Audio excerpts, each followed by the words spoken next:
Objection! It's time to put on our blue suits, interrogate some criminals, and expose the truth.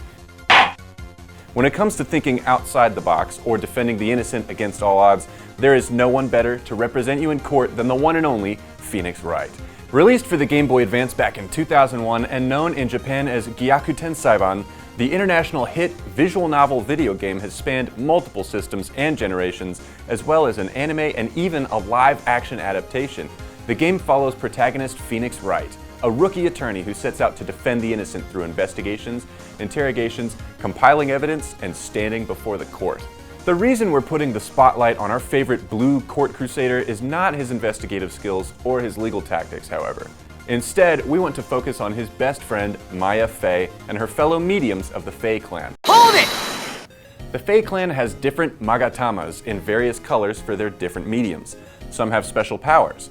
For example, in the second game of the series, Phoenix Wright Ace Attorney Justice for All, Maya gives Phoenix one of her family's Magatamas. He uses it to see people's psych locks and find hidden information that they're withholding. This power allows him to break people down to learn the whole truth. So, why don't we break down our own psych lock and learn a little bit more about these Magatamas?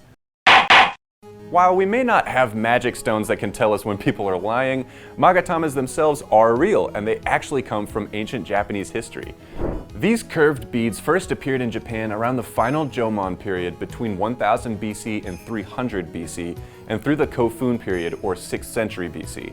Originally, these beads were made of stones like slate and quartz or even clay. During the Jomon period, Magatamas transitioned away from their original decorative purposes until the end of the Kofun period, when they were more ceremonial and religious objects. This is probably why the creators of Phoenix Wright heavily associated Magatamas with mediums in their games. It was very common for people to accompany the deceased in their burial tombs, so Magatamas had a connection with the dead throughout Japanese history. Since a medium is someone who communicates with the spirits of the dead, it makes sense for them to wear something like a Magatama. During the next period in Japan's history, the Yayoi period, Magatamas started to become more polished and uniform. Jadeite, serpentine, talc, peridot, jasper, and glass were used to make Magatamas, and specialized centers started popping up that mass-produced Magatamas. And thanks to increased production and trade, Magatamas spread throughout the entire country of Japan. In the early Kofun period, Magatamas were made from jadeite, as in earlier periods. In the middle of the period, they were made from jasper, and by the end of the period, almost exclusively of agate and jade.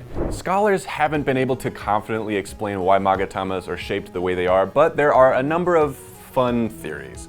Some scholars believe that originally Magatamas were made to resemble large animal teeth and fangs.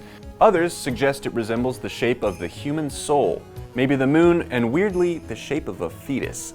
Magatamas also have a rich history in Japanese mythology.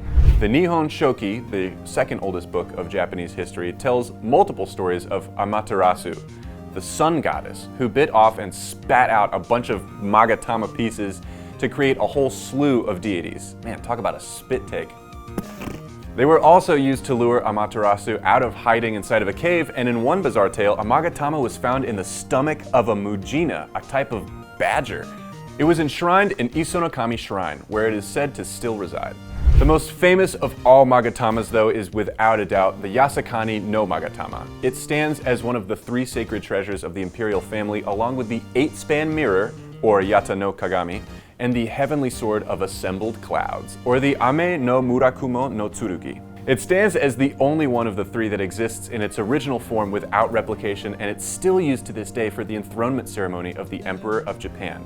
They still hold high standing in today's culture, as only the Emperor and certain priests are even allowed access to the sacred treasures. There aren't even any pictures or drawings of them. Inconceivable! You keep using the word. I don't think it means what you think it means. So remember, next time you have to defend your parking ticket or your best friend is accused of killing their ex, find yourself a medium, a Magatama, and call the best lawyer in town, Phoenix Wright.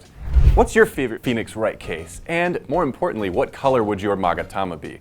Let us know down in the comments below, and do not forget to like, subscribe, and ring that bell so you don't miss out on future videos. Thanks for watching. Case dismissed!